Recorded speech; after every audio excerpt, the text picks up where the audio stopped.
Atlantis Rising Research Group, audiobooks. From Atlantis Rising Magazine issue number 133. By Marcia Dial. Can greater-than-human conflict overflow onto the human plane? 19th century founder of the Theosophical Society Madame Helena P. Blavatsky was so bold as to assert such a thing in the scientific age, whereas the ancients seem to have known it well. But could extraterrestrial warfare also engage on the nuclear level? The post-war period has gradually brought to light numerous astounding technologies in possession of the Nazis during World War II, so advanced and unconventional that it is suspected by many that the Germans had access to extraterrestrial intelligence. No equivalent Haunabu or Foo Fighter technology has ever been uncovered to show that the Allies also possessed such exotic war machines, so the assumption has been that no such influence was aiding the Allied forces of World War II, who tasted victory nevertheless. Yet from the very beginning, at least one dissenting voice has alleged that the Allies also benefited from superhuman aid in their battle against the colossus of Hitler's Germany. All through the war, the Tibetan master Djwal Khul, also called DK, was reported to communicate telepathically with Alice Bailey, a prominent 20th century theosophist and founder of the Lucas Trust organization, keeping her apprised, often monthly, of the progress of the war as he saw it from his more exalted level. Djwal Khul had also been identified by Madame Blavatsky as a member of what she described as the planetary hierarchy, a higher-than-human organization operating in non-physical dimensions. In World War II, this spiritual hierarchy, according to DK, supported the Allied effort. Other Tibetan mystics are alleged to have backed Germany. In our era of rapidly changing perceptions about our past, perhaps we ought to take a closer look at Khul's statements about the Second World War, as related in Bailey's book, The Externalization of the Hierarchy. According to Bailey, the war really began in 1914, when the Germans suffered a bitter defeat. However, it was only in 1939, when the proper mix of belligerency together with the imminence of the release of atomic energy produced a climate where interested ETs saw an opportunity to reactivate the war.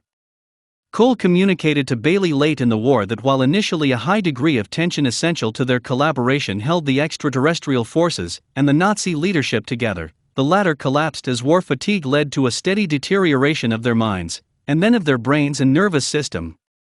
Perhaps for this reason, Hitler did not realize the intense interest his extraterrestrial sponsors had in developing atomic energy when he sacrificed the nuclear program in favor of the immediate rewards of rocketry. The above-human adversaries on both sides, according to Khul, were aware that a release of atomic energy would soon occur on the human plane, and each was keen to have the human capability to produce it under its control.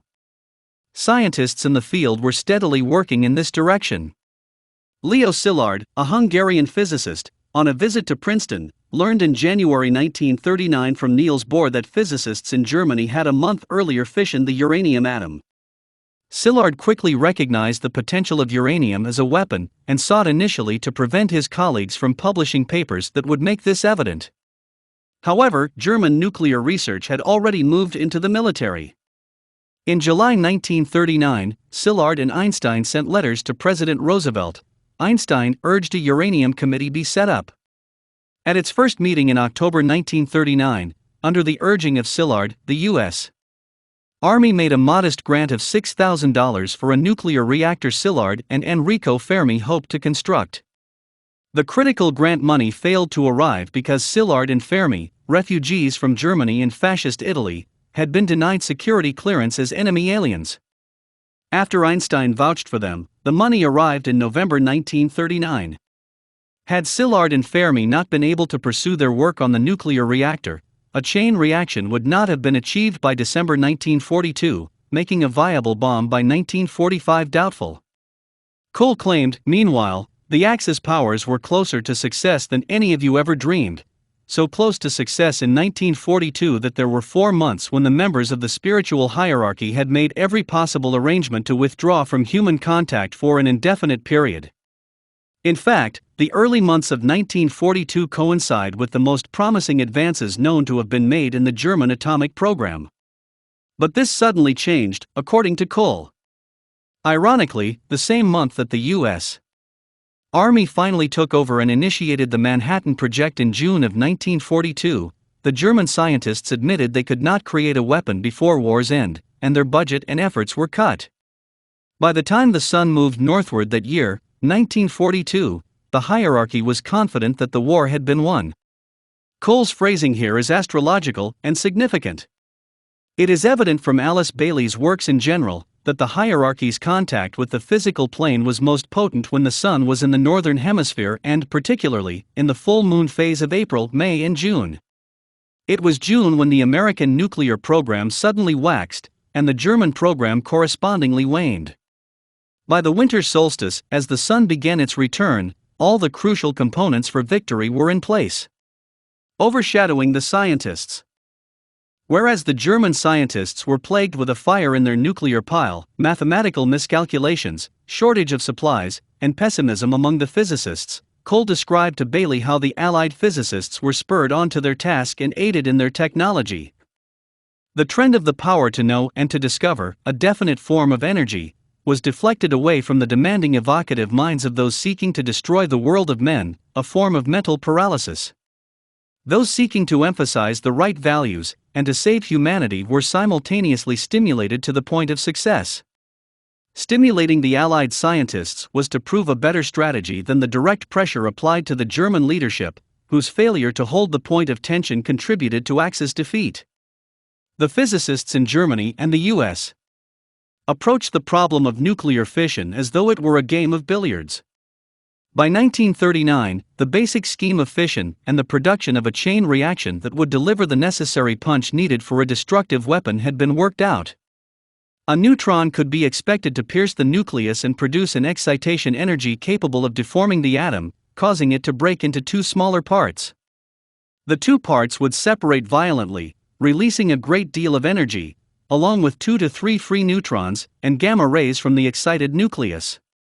At least one of the free neutrons would slam into a new atom and split it in the same way, releasing more free neutrons and exponentially creating an immense nuclear explosion. However, obtaining a criticality which ensured that the chain reaction would not fizzle proved very difficult. Finding the right isotope was crucial. Uranium U-235 worked for a gun barrel design, but when uranium supplies ran out, they turned to the more available plutonium. To use plutonium, however, a more rapid-firing method had to be devised for this dangerously explosive fissile material. Instead, they packed a plutonium core inside an outer shell of high-power explosives, and tucked the neutrons into the center of the core. The impact of the explosives compressed the plutonium and vaporized the shell containing the neutrons, releasing them into a turbulent mix with the condensed plutonium. This configuration sustained the critical state longer than the gun barrel bomb, allowing it to come to fuller potential. The implosion method tentatively solved, it wanted testing. The physicists crossed their fingers. The Trinity explosion was, in fact, considerably more powerful than they had predicted. Atomic energy was tapped, Cole noted, through the medium of what is erroneously and unscientifically called the splitting of the atom. Rather than the blunderbuss approach, the Lords might well have known subtler ways to milk a nucleus. The scientists had measured success solely in delivering a powerful blast and paid little attention to the nature of the energy emitted. For the superhumans, the reverse was apparently true. In switching from bombardment to compression, the scientists had mimicked natural processes by which reactions not readily occurring in nature may be induced. Enzymes, for instance, achieve fission by binding substrates, reactants, tightly to themselves, bending, deforming, and reorienting them to loosen their bonds. While no enzymes known to man have the capability of parsing the nucleus of an atom, a well-synchronized tough squeeze from an ethereal equivalent could well have quickened the desire for release and produced a shower of undetected products. And so it seems. An initiation. On August 9, 1945, 3 days after the bomb was dropped on Hiroshima, Cole commented on the event through Bailey's pen, his tone jubilant far from the horror and alarm the participating physicists themselves were feeling. He termed it a stupendous event and the start of a new era. However, it was not for human liberation that he cheered on that day, but for the liberation of matter imprisoned within the atom's nucleus. "I would call your attention to the words, liberation of energy," he said. This liberation has started by the release of an aspect of matter and the freeing of some of the soul forces within the atom. This has been, for matter itself, a great and potent initiation, paralleling those initiations which liberate or release the souls of men. What is abundantly implied from this skewed priority was that the triumph at the subatomic level was far more important than the human victory, which had served merely as a vehicle for implementing objectives in the focal theater of war. Mankind, however clueless it might be about its role in the event, was hailed by Cole as the world's savior down into the world of substance, and has affected those primary units of life of which all forms are made. What else may have been liberated, the Tibetan declined to state, but he did say that this was only a beginning. There are many types of atoms, constituting the world's substance, each can release its own type of force. Humanity little knows the types of energies that have been tapped or released, he said, giving the impression that humanity had much to look forward to. Now, over 70 years deeper into the New Age, we still have little understanding of what the Tibetan was talking about. The nuclear event would seem to have brought on a post-war onslaught of appearances by sternly disapproving ETs. During the 1970s, Semjase, a Pleiadian informant to Swiss contactee Billy Meyer, was happy to enlighten humanity in her contact notes as to what it does not know about atoms. Our scientists, for instance, have not grasped the true complexity of atomic structure, most of which exists in other dimensions. The atom itself is an intermediate thing, a cross between material matter and the energy of spirit, and is actually a seven-plane structure to us, a tower enveloped in fog, where only its base is visible. The first and highest plane is closest to the source. Only two of these planes are known to earthly science, the seventh and the sixth, while scientists attempt to explore the fifth. Human scientists err in believing that the seventh plane, the atomic, is where matter is synthesized, although this definition applies only to the first plane, which consists of absolute indivisibility. Semjase is not the only extraterrestrial to speak of the atom as a tiered structure. The computerized, multiple entity calling himself RA, the RA material, in the early 1980s confirmed this conception, saying that energy is intelligent and hierarchical, consisting of shells or fields of ascending intelligence that link the physical to the infinite. Hence, if the atom straddles 7 dimensions, cracking it open might well disturb domains above human. Such harm occurred in Japan, where the souls of victims were blown apart and scattered, several ET channels contend. Even Cole, staunchest advocate of liberated energy, qualified his exuberance, admitting that the forces unleashed contained a destructive element that would alter these dimensional boundaries. He insisted that this destruction had been necessary to keep nuclear power out of the hands of the enemy. And here, perhaps, we have the real purpose of the war. This evil force, he maintained, would have used it to block the souls of advanced aspirants and initiates from incarnating into this world, greatly delaying the time schedule of the evolutionary process. The Tibetan was, of course, not speaking of the Nazis per se, but once again of their unseen backers, tucked into the higher planes as obscurely as the tip of the atom itself. Sequelae after the event. The personification of the sentient atom, with a will of its own, was infectious even on the human plane. Philosopher R. A. Schwaller de Lubbock's, who had some Nazi leanings, called nuclear fission an unethical rape of the atom. De Lubbock's accused Einstein, in particular, of publishing his work and letting the genie out of the bottle. The careful adept knew there was a way to penetrate the mystery of the jar without violating its seals. Einstein denied such involvement.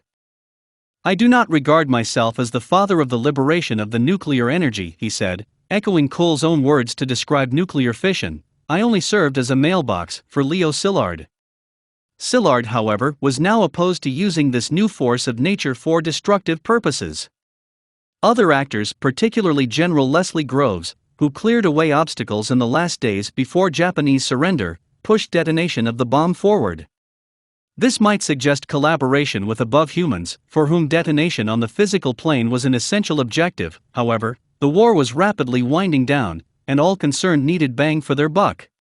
Robert Oppenheimer, head of the Manhattan Project, felt that the physicists knew sin. They had been seduced by sweet technology and contemplated the consequences only after they succeeded. Yet, philosophically, he felt that his place was to pursue his work while not thinking about its fruits. Indeed, in the Bhagavad Gita, Lord Krishna, Vishnu, told Arjuna that as a warrior, he must fulfill his appointed role, despite Arjuna's reluctance to slay friends and kinsmen. Krishna lightened Arjuna's burden, saying that he, Krishna, would determine who was to die, not Arjuna. Ironically, Nazi officers also took this position, claiming they merely obeyed orders, but were held accountable by the Allies, nevertheless. When Oppenheimer muttered his famous quote, "I am become death, destroyer of worlds," he had made a good call. For this title is rightly owned by Shiva, the destroyer, known also as liberator and emancipator, who may well be the Lord of Liberation under another name. Like Shiva, the lords came in a set of three, activated individually. Cole argued that material destruction was inevitable and desirable. Old forms, obstructing the good, have had to be destroyed, including those that stemmed back to Atlantis where the war began.